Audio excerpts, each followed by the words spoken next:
네, 오늘은 예수 안에 있는 새로운 인생이라는 제목으로 에베소서 2장 1절부터 10절까지의 말씀을 전하고자 하는데, 아마 이 설교를 우리 드림이 학교 6기생들 외에는 아마 한 번 정도는 들었을 것 같기도 하고, 또 우리 드림이 교회 성도님들도 아마 한 번 정도는 전에 들었던 일이 있었을 것 같습니다.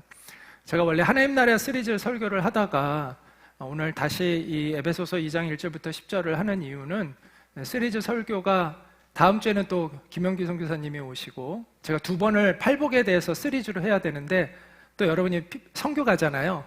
그러니까 너무 갭이 커져요. 그래서 설교 하나 하고 그 뒤에 설교가 연결되는 건데 한 달 있다가 해야 되기 때문에 그래서 고민을 좀 하다가 또 뭐 새로운 설교를 하기보다 우리 6기생들이 비증 기간이, 제가 아마 이번 이제 다음 주에는 김영기 선교사님이 하시니까 제가 6기생들에게 복음을 전할 기회가 없었기 때문에 이번에 6기생들을 위해서 복음을 좀 전해야 되겠다는 생각도 들고, 또 우리 드림이 교회 성도님들도 뭐 한 번 들어가지고는 뭐 잘 기억을 못 하실 테고, 그래서 사실 몇 번 들어야 이게 또 이해가 되고 또 기억이 되는 거기 때문에 오늘 이 에베소서 2장 1절부터 10절을 가지고 복음을 전하고자 합니다. 에베소서는 제가 볼 때 에베소서 2장 1절부터 10절이 복음을 가장 잘 선명하게 설명해주고 있는 성경의 구절인 것 같아요. 물론 이제 여기저기 복음이 다 담겨져 있는데 한 쭉 이렇게 연결된 맥락에서 복음을 가장 잘 설명하고 있는 성경 구절은 에베소서 2장 1절부터 10절이 아닐까라는 생각을 하게 됩니다. 이 사람은 폴 틸리라는 철학자이기도 하고 신학자이기도 한 사람인데, 인간은 근본적으로 세 가지의 불안을 가지고 있다라고 이야기를 합니다. 운명과 죽음에 대한 불안, 공허함과 무의미함에 대한 불안, 죄의식과 정죄에 대한 불안, 이 세 가지의 불안이 있다고 하는데요. 자, 한 가지씩 한번 좀 생각해 볼게요. 자, 운명과 죽음은 연결되어 있습니다. 운명이라는 게 뭐죠? 내가 아무리 노력해도 피할 수 없이 맞이하게 되는 것을 우리는 운명이라고 이야기를 합니다. 인생을 살다 보면 내가 아무리 잘해도 피할 수 없는 일들이 일어나게 됩니다. 교통사고도 내가 아무리 잘해도 상대방이 막 갑자기 중앙선 침범해가지고 쾅 부딪히면 그렇게 되잖아요. 전쟁도 우리가 아무리 노력을 잘해도 내가 원하지 않는 그 전쟁에 휩싸일 수가 있게 되는 것이죠. 내가 아무리 사업을 잘해도 나는 잘했는데 나와 연결된 회사에서 문제가 생기면 이게 연결이 되면서 내 회사가 어렵게 되는 경우도 있습니다. 때문에 인간은 미래에 대한 불안을 가지고 살아가요. 그래서 그 불안을 막기 위해서 뭘 하죠? 보험을 들죠. 저축을 하죠. 그때를 대비해서. 그래서 다른 것들은 그래도 어느 정도 예방을 하고 피해요. 그런데 결코 피할 수 없는 인간의 운명이 있어요. 그게 바로 죽음이라는 것입니다. 다른 운명은 운 좋게 피할 수 있어도 반드시 맞이하는, 모든 사람이 맞이하게 되는 운명이 있는데 그게 죽음이죠. 그리고 그 죽음은 공포감을 갖게 합니다. 여러분, 제가 예수님 믿기 전에 어떤 공포감을, 죽음에 대한 생각을 하면서 굉장히 큰 공포감을 가졌는데, 어떤 공포감을 가졌냐면 내가 나를 기억 못하는 공포감. 그 역시 여러분이 지금 자기를 인식하고 있잖아요. 그렇죠? 근데 내가 나를 인식하지 못하는 그 세계에 대한 두려움이 확 밀려오더라고요. 혹시 저와 같은 생각을 하신 분이 있는지 모르겠어요. 다양하겠지만 죽음에 대한 두려움들이, 그러한 두려움들이 인간에게는 누구나 있다라는 것이죠. 자, 또 하나, 인간은 공허함에 대한 불안을 가지고 살아갑니다. 인간이 어떨 때 행복을 느끼냐면 내가 하는 일에 대해서 보람과 의미를 찾을 때 행복을 얻게 돼요.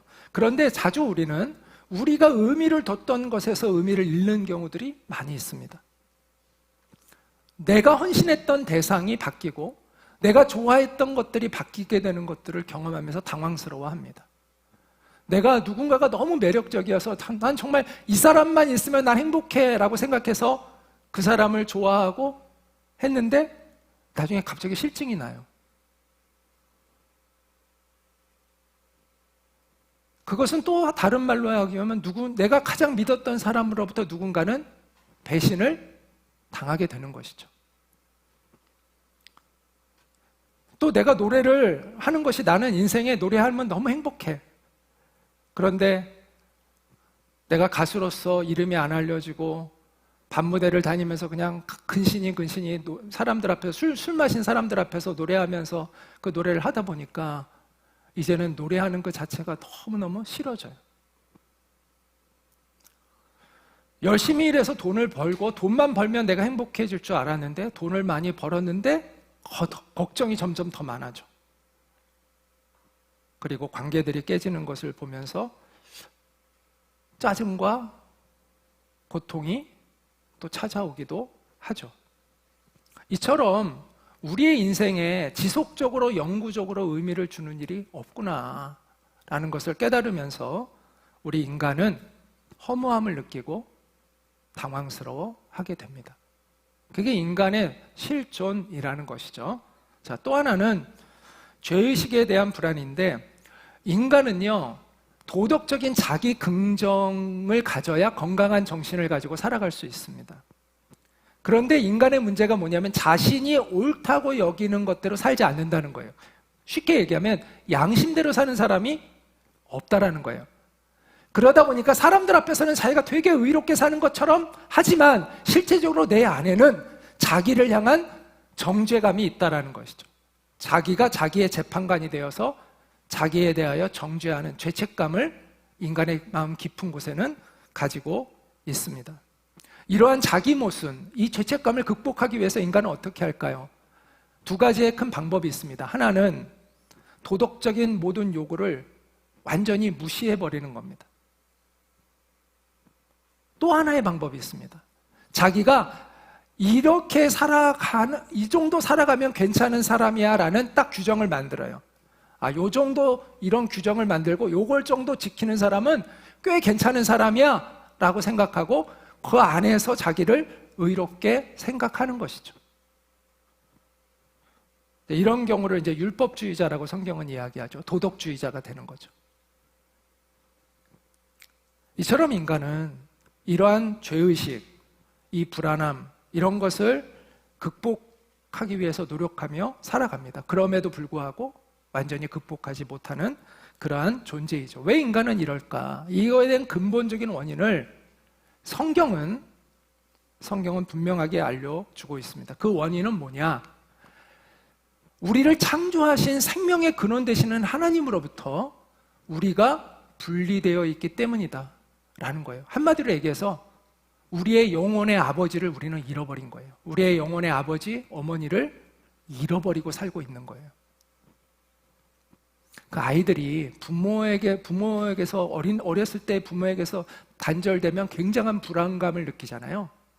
인간의 영혼이 그와 같다라는 것입니다.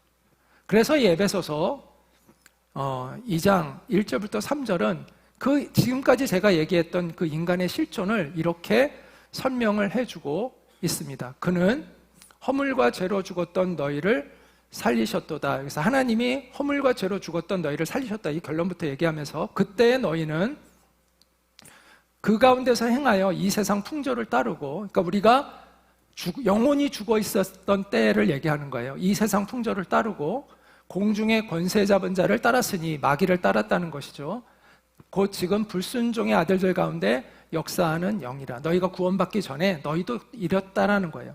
전에 우리도 다 그 가운데서 우리 육체의 욕심을 따라 지내며 육체와 마음에 원하는 것을 하여 다른 이들과 같이 본질상 진노의 자녀이었더니 여기까지가 인간의 실존에 대한 이야기를 하고 있습니다. 자, 여기서 이제 하나하나의 의미를 좀 생각해 보고자 하는데, 첫째는 인간의 실존이 죽었다라는 거예요. 이게 영적인 죽음을 얘기하는 거예요. 영적인 죽음은 하나님이 생명 되시는 하나님으로부터 인간은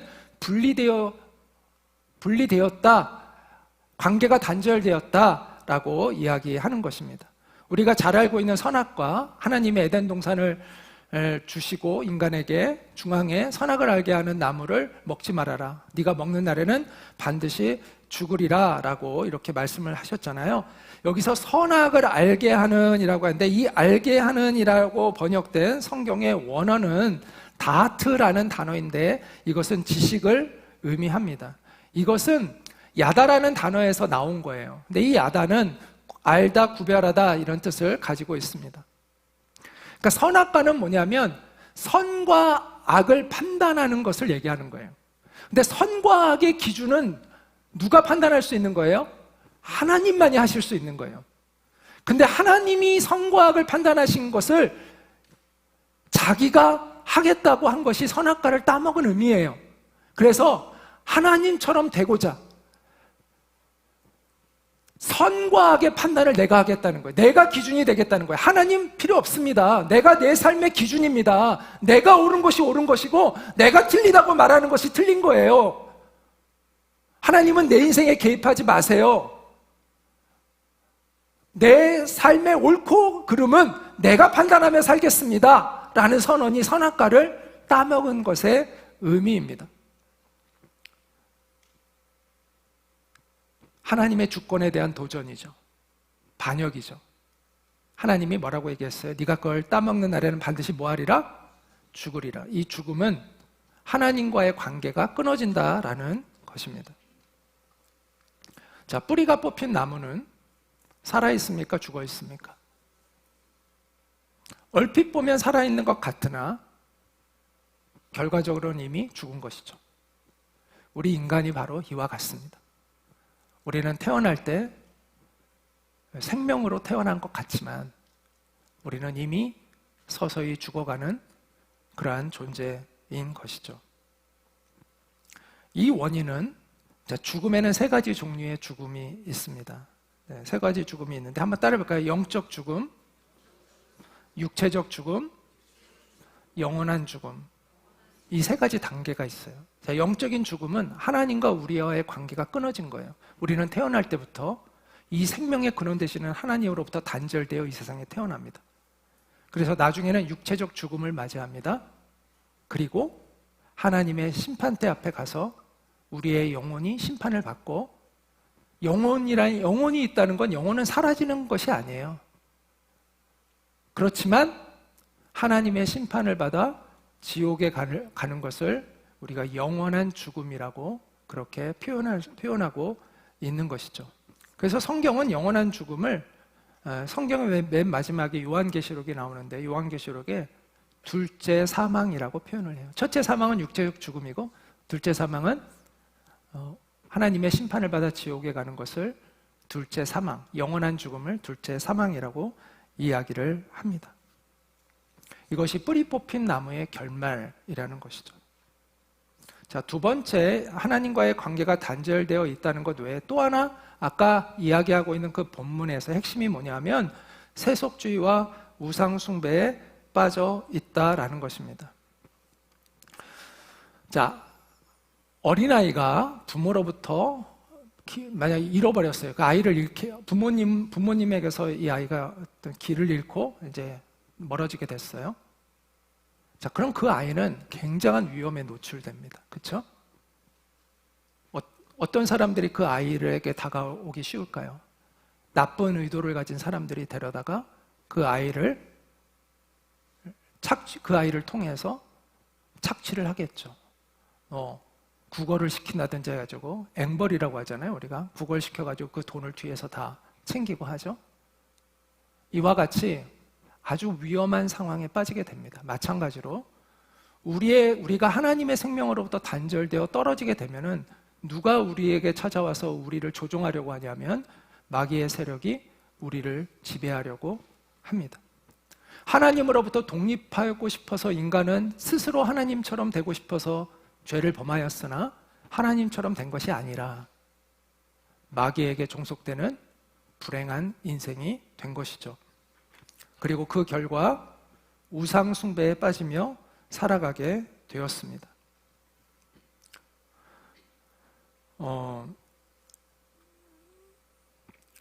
우리가 흔히 마귀에게 사로잡혔다라고 이야기를 하면은 이제 이런 모습을 생각해요. 우리의 정신을 완전히 빼앗겨서 마귀가 하라는 대로 막 다 이렇게 조종당하는 어떤 그걸 포제션이라고 그러죠. 그렇게 되어지는 것으로 생각을 하는데 대부분의 사람들이 마귀에게 지배를 당하는 것은 이런 형태라기보다는 문화와 풍속입니다. 돈을 사랑하는 문화, 쾌락을 사랑하는 문화, 이기적인 문화, 이런 문화 속에서 빠져서 살아가는 거예요. 이게 마귀가 인간을 조종하는 방법 중에서 가장 핵심적인 게 문화를 통해서 인간을 조종합니다. 또한 마귀는 하나님이 아닌 헛된 신들을 쫓아 살게 만듭니다. 그래서 무당을 찾아가고 사주 카페 가서 사주 보고 타로점 보고 이러한 곳들을 다니면서 자기의 욕망을 표출합니다. 무슨 얘기냐면 이런 데 가는 사람들의 가서 물어보는 사람들의 주된 목적은 뭐예요? 창조주 하나님을 알고 싶고 그분의 말씀대로 내가 인간다운 삶을 살기 위해서 이런 데 가는 게 아니잖아요. 다 자기가 잘 먹고 잘 살고 어떻게 하면 편안하고 어떻게 하면 내가 돈을 많이 벌고 내가 어떻게 하면 높은 지위에 얻고 다 이런 것에 다 자기가 중심이 된 관심사로 인해서 이런 데 찾아가죠.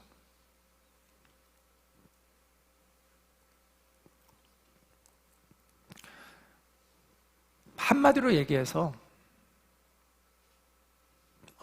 자기 만족을 추구하는 거예요. 그러니까 자기 만족을 추구하는 것과 우상 숭배가 연결되어 있어요. 이게 자기 만족 추구, 세속의 문화를 따르는 것, 그리고 거짓 신을 숭배하는 게 이게 하나의 묶임처럼 연결되어져 있습니다.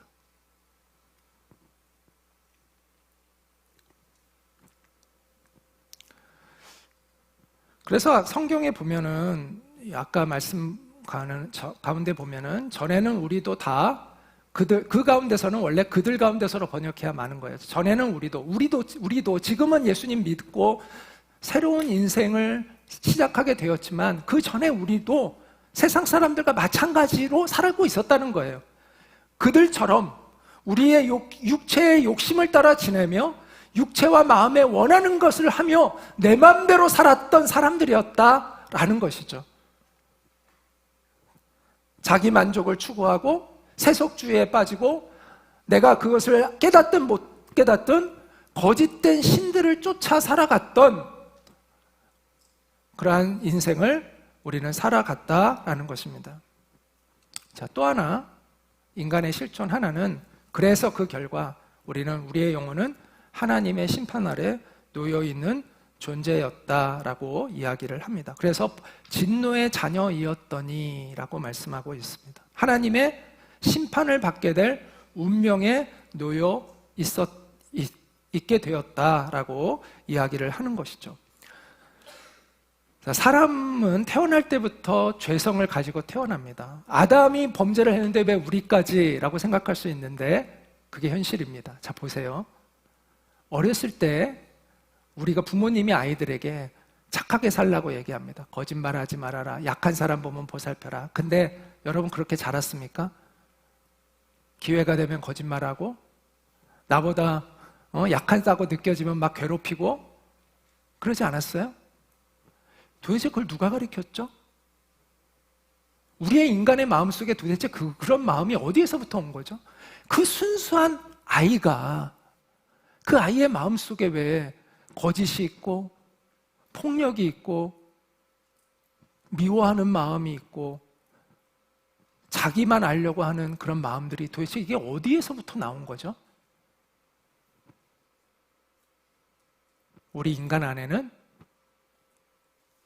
죄성이 있다라는 것을 증명하고 있는 것이죠. 그래서 인간은요, 태어날 때부터 자연스럽게 그냥 여러분 물을 마시듯이 죄를 마시며 살아갑니다. 물을 마시듯 죄를 마시며 살고 죄가 가져오는 그 허무한 종말을 인간은 맞이하게 되는 것이죠. 그래서 하나님께서 우리를 일부러 막 지옥으로 지금 밀어넣고 계신 게 아니라 우리는 태어날 때부터 그냥 내버려 두면 지옥을 향하여 내려가는 미끄럼틀에 있는 거예요. 여러분 여름에 이렇게 막 물살 막 쫙 내려오면서 하는 그런 놀이 있잖아요. 그 순간 손을 딱 놓는 순간 자기 컨트롤이 안 되죠. 그때부터는 그냥 아래로 내려가잖아요. 마찬가지로 우리는 태어나는 순간 그때부터 이제 지옥을 향하여 그냥 내려가는 거예요. 하나님이 일부러 우리를 막 지옥으로 밀어넣으시는 게 아니라 우리가 지옥을 향하여 스스로 곤두박질 치며 내려가는 인생을 살고 있는 거예요. 구원이라는 건 하나님이 그런 우리를, 그게 운명처럼 되어지는 우리를 하나님 불쌍히 여기셔서 건져내 주시는 것이 바로 구원이에요.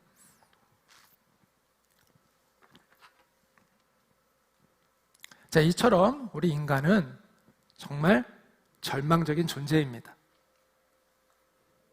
그런데 여기서 이제 말씀이 끝나면 우리는 아무 소망이 없는 거죠. 그런데 감사하게도 오늘 성경 말씀은 우리에게 소망이 있다는 것을 이야기를 해 줍니다.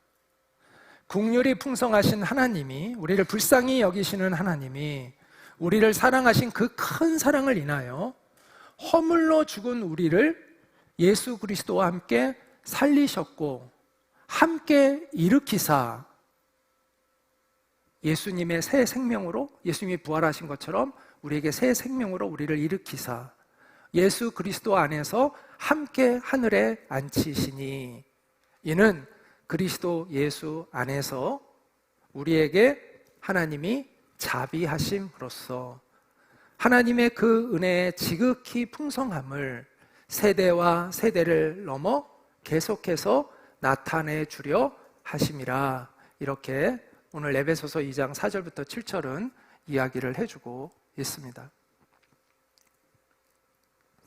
자, 여기서 우리는 대표자의 원리라는 걸 알아야 되는데, 한번 따라해볼까요? 대표자의 원리. 아담이라는 말의 뜻이 대표자라는, 아담이라는 말의 뜻이 사람이라는 뜻이에요. 그래서 아담은요, 단순히 원 오브 댐이 아니라 아담은 대표자예요. 여러분, 대표자는 다릅니다. 원 오브 댐이 아닙니다. 대표자는 굉장히 중요합니다. 회사에서의 대표자가 문제를 일으키면 그 회사는 망할 수 있습니다. 나라의 지도자가 잘못된 결정을 내리면 그 나라는 다 망합니다. 원 오브 댐이 아니에요, 대표자는. 그 대표자는 엄청난 영향력을 갖는 존재예요. 전체의, 그 공동체 전체를 좌지우지할 수 있는 영향력을 갖고 있는 것이 대표자예요. 그래서 그 대표자의 타락은 한 사람의 타락으로 끝나는 게 아니라 공동체 자체를 다 망가뜨리는 거예요. 아담은 대표자예요. 아담의 타락은 우리에게도 영향을 주는 것이죠. 그래서 아까 우리 안에도 그 아담의 타락의 죄성이 우리 안에도 있게 되었다라고 이야기를 했습니다. 그런데 성경은 놀라운 것이 또 다른 대표자가 왔다는 거예요. 아담이라는 대표자 때문에 우리가 죽게 되었는데 새로운 대표자가 우리를 살리기 위하여 이 땅에 오셨다는 거예요. 그래서 성경은 예수님을 마지막 아담이라고 표현을 해요. 마지막 아담, 마지막 대표자. 그래서 고린도전서 15장 22절 같이 한번 읽겠습니다. 아담 안에서 모든 사람이 죽은 것 같이 그리스도 안에서 모든 사람이 삶을 얻으리라. 첫 대표자 안에서 모든 사람이 죽은 것 같이 마지막 대표자 되시는 예수 안에서 모든 사람이 생명을 얻으리라. 이렇게 말씀하고 있습니다. 여러분, 이것이 핵 벙커예요. 전에 우리나라에도 어떤 아파트에 이런 핵 벙커 시설을 갖춘 아파트가 있다라는 이야기를 제가 기사에서 한번 들었는데, 그 이후로는 뭐 더 이상 나오지 않아서 이 아파트가 도대체 어디에 있는지 저도 궁금합니다. 근데 여러분, 핵무기가 떨어지잖아요? 그럼 위에는, 핵무기가 떨어진 곳에는 5,000도씨가 넘는 화염에 휩싸입니다. 그래서 여러분, 그 터미네이터 2에 보면은 그 핵이 터졌을 때 그 사람의 뼈가 쫙 녹아내리는 그거 혹시 기억이 나세요? 예, 아마 우리 학생들은 너무 이제 저는 이제 올드해가지고 옛날 영화라 가지고 새로운 영화라, 여러분들은 그 영화를 아마 못 봤을 것 같은데, 정말 위에서는 다 뼈가 다 녹아져요. 그런데 핵 벙커 안에 있는 사람들은 살아나요. 그들은 어떤 피해도 입지를 않아요. 저는 예수님의 그 십자가는 이 핵 벙커와 같다는 생각을 했어요. 은혜의 공간이라고 저는 말하고 싶어요. 은혜의 공간.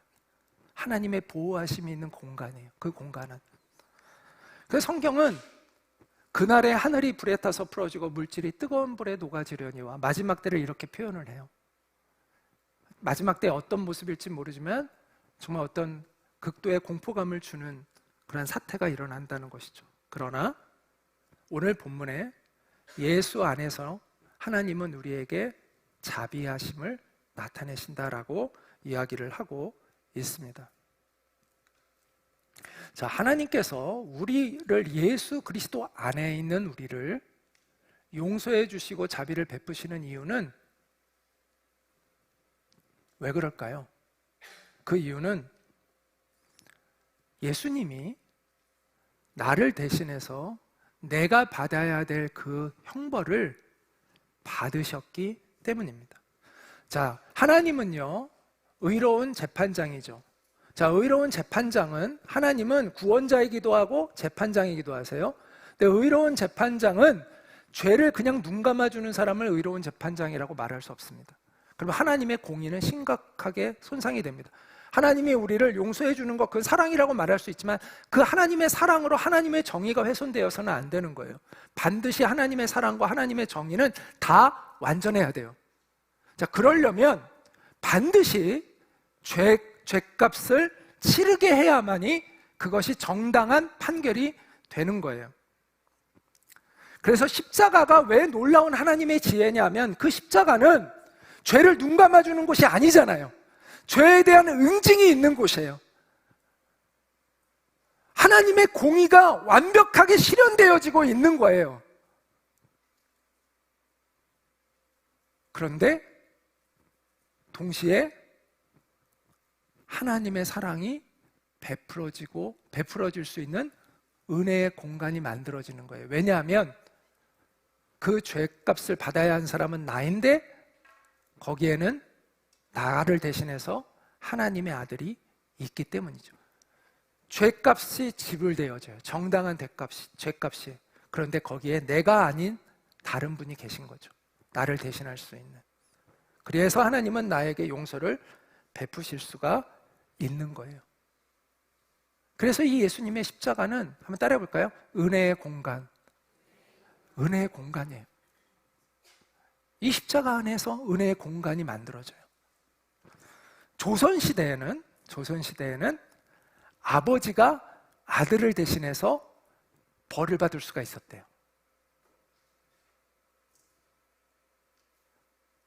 아들이 도둑질을 했어. 그러면 아버지가 대신해서 곤장을 맞고 그 아들이 풀려지는 거야.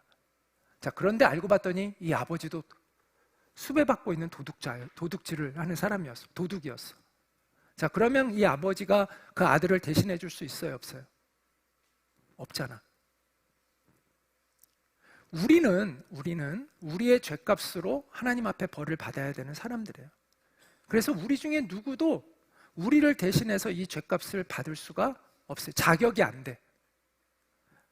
그래서 하나님이 예수님이 오시기 이미 수백 년 전부터, 수천 년 전부터 수백 년 전까지 내가 너희의 죄를 대신할 수 있는 자격 있는 사람을 보내주겠다고 성경에 계속해서 약속을 해왔어요.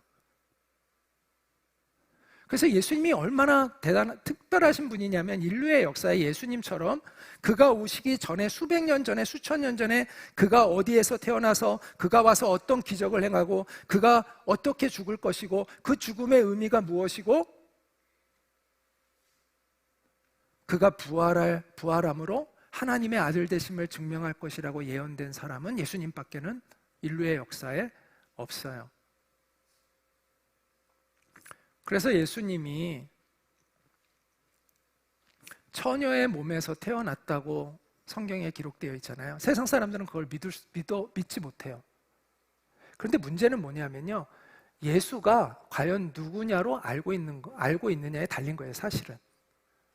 하나님이 정말 그렇게 오래전부터 약속했던 그분이 예수가 맞다면 그분이 그런 기적 가운데 태어날 수 있는 것이고 무리도 걸으실 수 있는 능력이 있는 것이고 하나님의 아들이니까 그분의 죽음이 특별한 의미를 가질 수 있는 것이고 그분의 부활이 사실일 수가 있는 것이죠. 그런데 예수님을 다른 모든 인간 중에 위대한 위인 중에 한 사람으로 생각한다면 그건 다 불가능하게 여겨지는 거죠. 사실은 예수를 누구로 믿고 있느냐에 달린 거예요.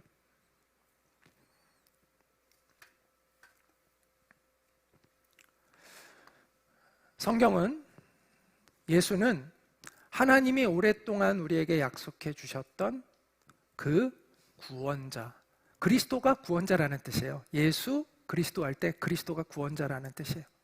인류의 역사에서 뒤에 그리스도 구원자라는 이름이 붙는 분은 예수님밖에는 없습니다. 그분만이 유일하게 죄가 없이 이 땅에 태어나신 분이고, 우리를 대신해서 죄값을 우리 대신해서 치를 수 있는 유일한 자격을 갖추신 분이고,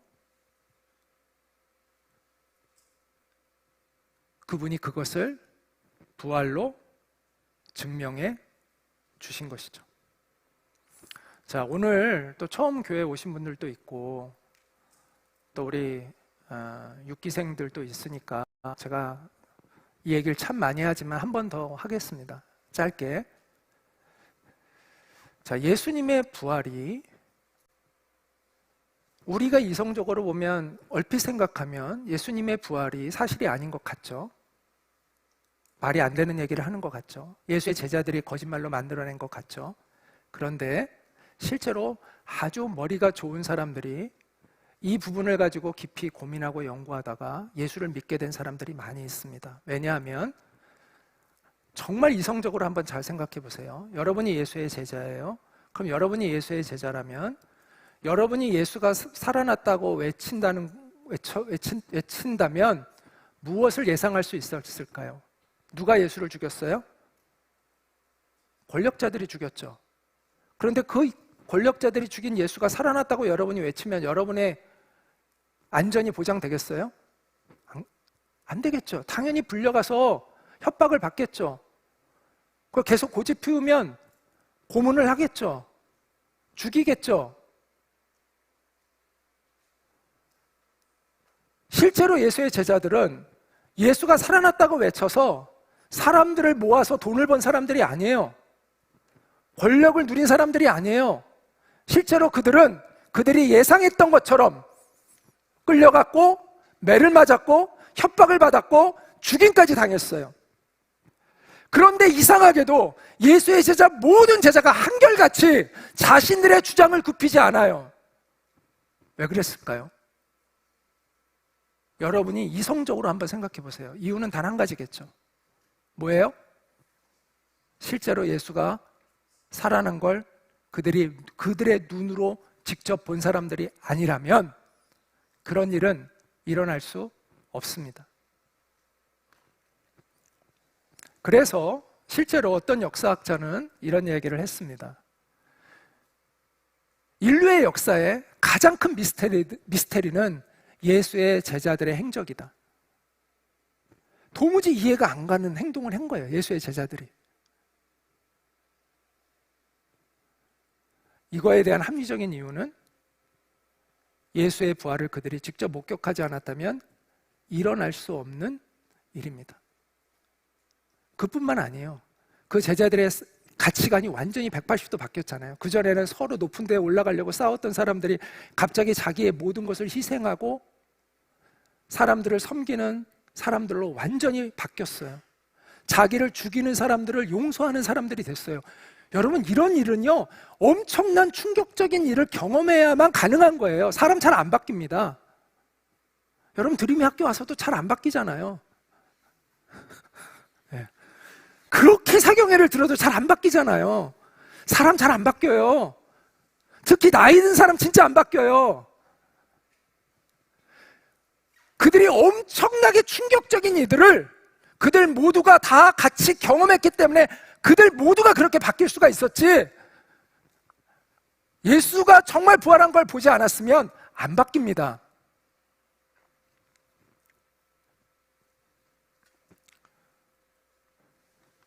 그래서 예수의 부활은 예수가 누구인가에 대한 확증을 역사적으로 해준 사건이에요. 예수가 부활한 거를 그것을 거짓으로 그것이 거짓이었고 위에 있는 권력자들이 그 거짓을 밝혀주고 싶으면 예수의 시체를 찾아내서 보여줬으면 끝나는 문제 아닙니까? 못 그랬잖아요. 그리고 계속 그걸 외치는 사람들만 협박하고 가두고 죽이고 그랬잖아요. 그런데 제자들은 끝까지 우리가 이 일의 증인이라고, 우리가 이 일의 목격자라고, 우리는 당신들의 말을 듣는 것이 옳은가, 우리가 하나님의 말씀을 듣는 것이 옳은가 너희가 판단하라 이러면서 막 엄청난 용기 있는 행동을 했어요. 제가 만들어낸 얘기를 하는 겁니까? 그건 역사가 증언하고 있는 사실 아닙니까? 그들의 행적은 누구도 부인할 수 없는. 그래서 우리가 사실은 기독교의 이 초기 제자들의 상황을 잘 이해하면 이거는 거짓말로 만들어낼 수 없는 진실의 힘이 있다는 것을 알 수밖에 없어요. 진실의 힘이 있어요. 진실의 힘이.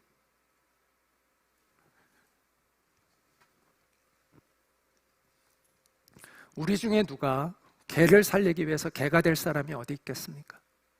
그런데 하나님이 인간의 몸을 입고 이 땅에 오셨다는 것은 우리가 개를 살리기 위해서 개가 되는 것보다 더 낮아지신 것입니다. 그래서 예수님은 우리를 살리기 위해서 살이 뜯기고 뼈가 으스러지면서 십자가에서 우리를 위해서 죽으셨습니다. 그래서 우리는 그 은혜의 공간 안으로 들어갈 수 있는 자격을 얻게 된 거예요. 그를 믿는 자마다 하나님의 구원을 받게 되는 은혜를 약속해 주신 거예요. 그래서 로마서 5장 10절은 한번 같이 읽겠습니다. 우리가 원수 되었을 때 그의 아들의 죽으심으로 말미암아 하나님과 화목하게 되었은즉, 예수님으로 인해서 하나님과 우리와의 관계가 회복되어 화목하게 되었다라고 이야기를 해주고 있습니다. 자, 그러면 우리는 어떻게 이 은혜의 공간 안으로 들어갈 수 있는가? 이 구원의 벙커 안으로 우리는 어떻게 들어갈 수가 있는가? 거기에 대해서 성경은 이렇게 알려줍니다. 에베소서 2장 8절부터 9절은 너희는 은혜에 의하여, 은혜로 들어간다는 거예요. 은혜에 의하여 믿음으로 말미암아, 은혜와 믿음에 연결되어 있습니다. 구원을 받았으니 이것은 너희에게서 난 것이 아니라 하나님의 뭐라고요? 선물이라고 얘기합니다. 행위에서 난 것이 아니니 이는 누구든지 자랑하지 못하게 하려 함이라. 구원은 하나님의 선물이에요. 자, 상과 선물의 차이가 뭐죠? 상은 뭐에서 주는 거예요? 잘해서 주는 거예요. 그럴만하니까. 선물은 이 사람이 꼭 그럴만하지 않아도 내가 주고 싶은 사람에게 주는 것을 선물이라고 하죠. 하나님이 우리에게 베푸시는 구원은 상이 아니라, 내가 잘해서 얻는 게 아니라, 이것을 베푸시는 하나님이 우리를 불쌍히 여기고 사랑해서 주시는 선물이라는 거예요. 선물.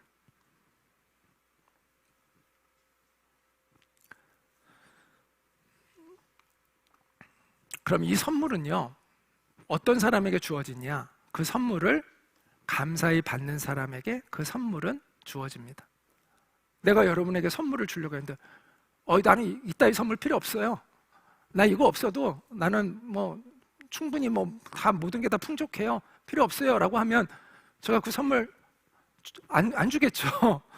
근데 받을 사람도 많은데 내가 굳이 그걸 또 그런 사람한테까지 줄 이유는 없잖아요.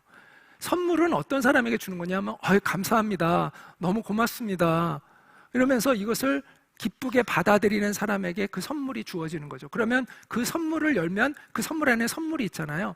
자, 하나님이 우리에게 은혜로 선물을 주셨어요. 이거를 감사히 받는 걸 우리는 뭐라고 얘기하냐면 믿음이라고 얘기하는 거예요. 그래서 은혜와 믿음은 연결되어 있는 거예요. 자, 믿음은 이것도 여러분이 아셔야 되는데, 자, 집중.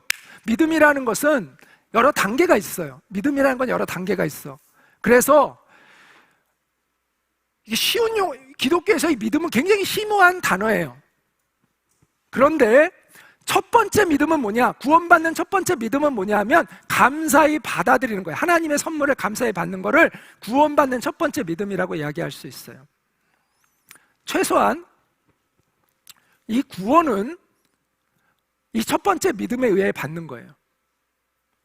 감사히 받아들이는 거예요. 굉장히 수동적으로 하나님의 은혜를 받아들이는 것. 이것이 바로 구원받는 믿음이에요. 자, 우리가 선물이 주어졌어. 그럼 그 선물 안에 있는 것이 다이아몬드야. 그럼 내가 굉장히 부자가 되는 거지. 그렇지? 이 안에 있는 선물이 어떤 선물이냐가 내 삶을 완전히 바꿔놓을 수가 있는 거지. 근데 이 선물 안에, 하나님이 주신 선물 안에 무엇이 있다는 거예요? 예수가 있다는 거예요. 예수의 생명이. 그럼 이 생명이 내 것이 돼서 내가 누리게 된다는 거예요. 이게 성경이 얘기하고 있는 구원의 원리인 거예요. 하나님이 너를 사랑으로 선물해 주시는데 이 선물 안에는 예수가 담겨 있는 거예요. 예수의 생명, 나를 위해서 예수님이 행하신 그 은혜가 담겨 있는 거예요. 그 선물을 내가 받아서 열면 이 선물이 나의 것이 되고 내가 누리게 된다는 것이죠. 이게 구원의 성경이 얘기하고 있는 약속이에요. 약속. 자, 제가 여러분에게 명령을 했어. 그럼 여러분에게 기대하는 것은 내가 한 명령에 여러분이 순종하기를 기대하겠지. 성경은 약속의 책이야. 자, 약속을 준다는 것은 내가 여러분에게 무엇을 약속했을 때는 내가 무엇을 기대할까요? 내가 한 약속을 여러분들이 믿고 거기에 반응해 주기를 원하겠지. 어떤 사람은 내가 한 약속을 믿고 반응하려고 할 거고 어떤 사람은 내가 한 약속을 무시하고 반응하지 않으려고 하겠지. 자, 그러면 저는 누구에게 책임이 생길까요? 믿고 반응하는 사람에게는 책임이 생기죠. 그건 저의 도덕성과 연관이 되죠. 나의 한 약속을 믿지 않는 사람에게까지 내가 도덕적 책임이 있어요, 없어요? 없죠. 하나님은 어떤 사람에게 책임을 갖느냐? 이 약속을 믿는 사람에게 책임을 가지시는 거예요. 그래서 하나님은 믿는 사람에게 구원을 베푸신다는 거예요. 믿는 사람이 그래서 구원을 얻게 되는 거예요. 내가 잘해서, 내가 잘나서 받는 상이라면 내 자랑이 되겠죠. 하나님이 어떤 희생을 치르고 우리에게 이 선물을 주셨는데 이게 우리 자랑거리가 되게 하시겠어요? 그래서 하나님이 우리에게 상으로 주시는 게 아니에요. 이 가치를 알고 하나님께 감사하며 그것을 받아들이는 사람에게 하나님이 이 선물을 기쁨으로 주실 수가 있는 거예요. 그럼 그 사람은 그 약속으로 그것을 받으면 이제 하나님은 우리에게 그 약속을 지키시는 책임이 계시고 그 책임을 하나님은 반드시 지키세요. 왜? 하나님은 신실하신 분이기 때문에. 이게 성경이 이야기하고 있는 구원의 원리예요.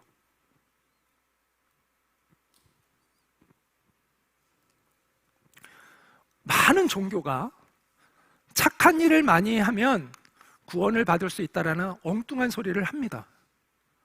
엉뚱한 소리입니다. 자, 제가 어떤 사람을 누구를 거짓말로 해서 어떤 사람을 속였어요. 그럼 제가 정직한 말을 3번 하고 거짓말을 1번 하면 이 거짓말이 용서가 되는 겁니까?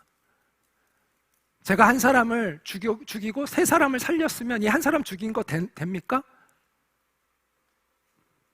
선행이 나의 악한 죄를 대신해 줄 수 있습니까? 없잖아요. 근데 그런 이상한 논리를 가지고 와서 종교들이 이야기를 해요. 네가 죄가 있지만 사람은 누구나 다 죄가 있지. 그러나 착한 일 많이 하면 이 죄를 대신할 수 있어. 그래서 너는 하나님이 기뻐하고 네가 천국 갈 수 있는 거야. 우리 법이 그래요? 우리나라 이 세상 법도 안 그러잖아요.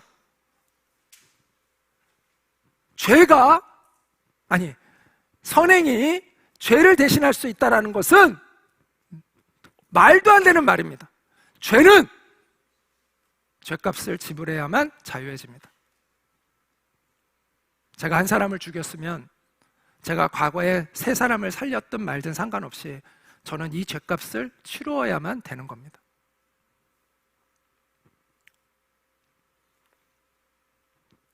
죄는 죄값을 치러야만 자유해집니다. 그럼 이 죄값을 어떻게 치를 수가 있는 거죠? 누가 나를 대신해서 이 죄값을 치를 수 있는 거죠. 내가 스스로 이 죄값을 치르면 우리는 다 지옥에 가는 겁니다. 그럼 우리가 살아날 수 있는, 나를 대신해서 이 죄값을 치를 수 있는 유일한 방법이 뭐죠? 그래서 예수만이 우리의 유일한 소망입니다.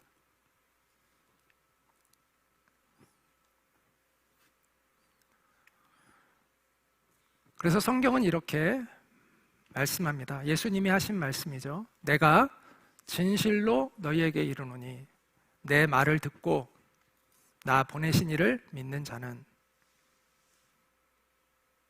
영생을 얻었고 심판에 이르지 아니하나니 사망에서 생명으로 옮겼느니라. 이게 약속의 말씀입니다. 예수님이 주신 약속입니다.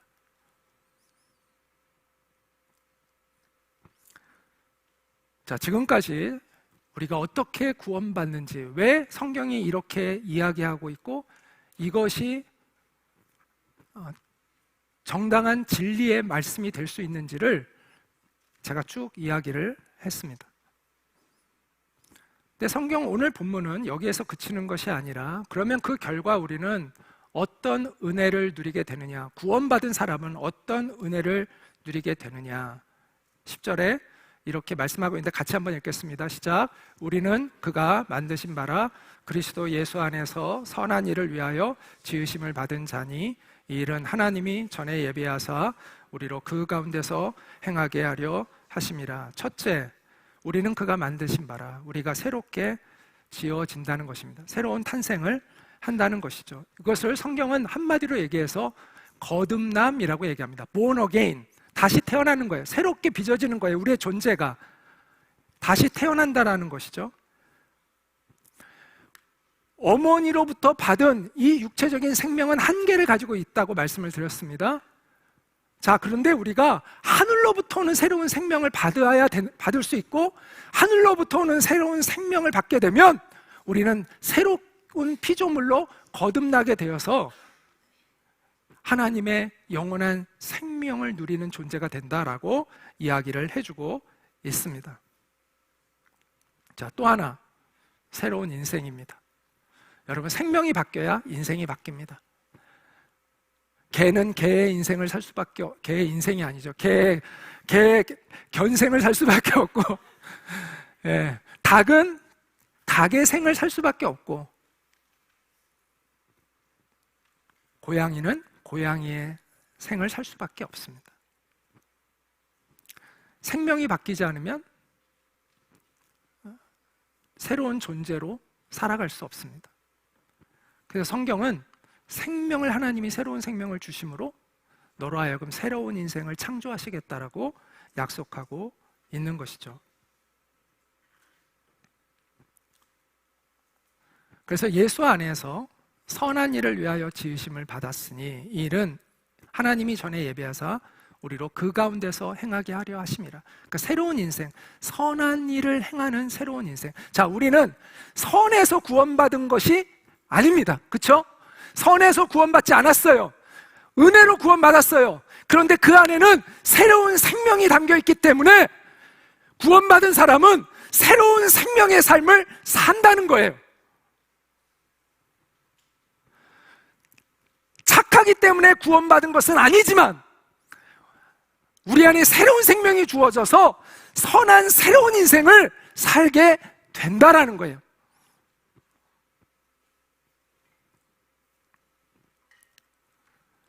그래서 구원은 단지 하나님의 심판을 면하게 해주는 것뿐만이 아니라 우리가 정말 원했던 그 인생, 우리가 살고 싶었지만 살지 못했던 인생, 사랑하며 사랑받고 싶었지만 그렇게 살지 못했던 그 인생,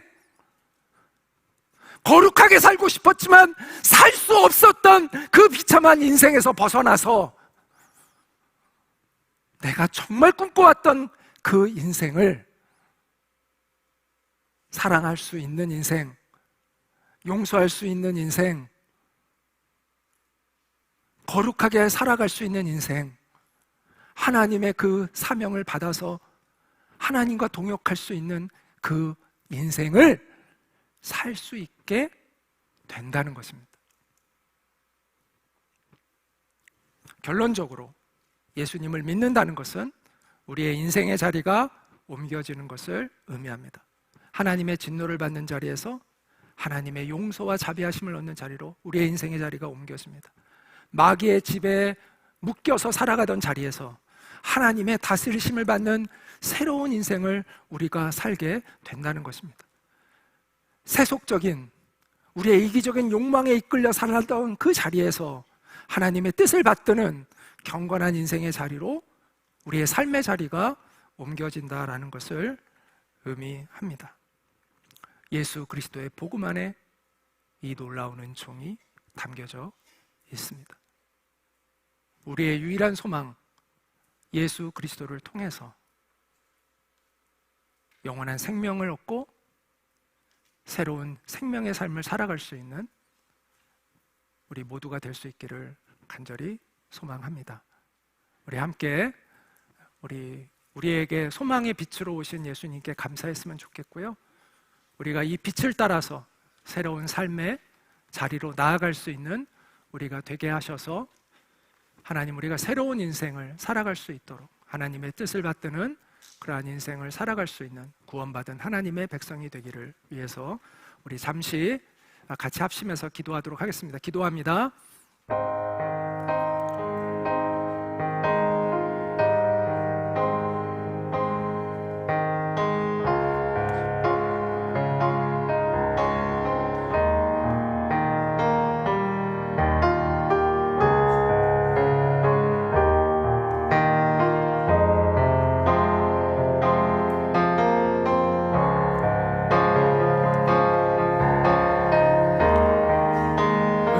하나님 아버지, 오늘 우리에게 예수 그리스도의 복음을 다시 한번 듣게 하시고 우리의 유일한 소망 되시는 예수 그리스도 안에서 생명의 빛을, 은혜의 빛을 볼 수 있게 해주셔서 감사합니다.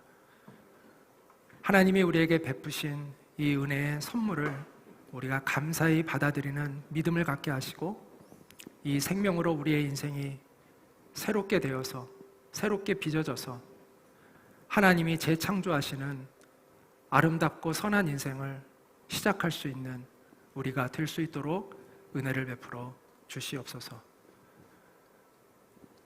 우리의 유일한 소망 되시는 예수 그리스도의 이름을 붙드는 모든 자마다 하나님의 자비를 베푸시겠다고 약속하신 그 약속을 우리가 굳게 붙들고 의지합니다. 이 약속의 말씀을 믿음으로 우리 모두가 구원을 받으며 하나님의 뜻을 받들어 이 땅에서 존귀하고 의미 있는 인생을 살아갈 수 있는 우리 모두가 될 수 있도록 주님이 도와 주옵소서. 예수님의 이름으로 기도합니다. 아멘. 우리 함께 다 일어나서 마지막 찬양 보리라 라는 찬양으로 예배를 마치도록 하겠습니다.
영원한 소망 되시는 우리 주 예수 그리스도의 은혜와 하나님 아버지의 크신 사랑과 성령님의 교통하심이 오늘도 마음을 다하여 주님을 예배하러 모인 이곳에 모인 모든 이들 위해 늘 함께 있기를 간절히 축원하옵나이다.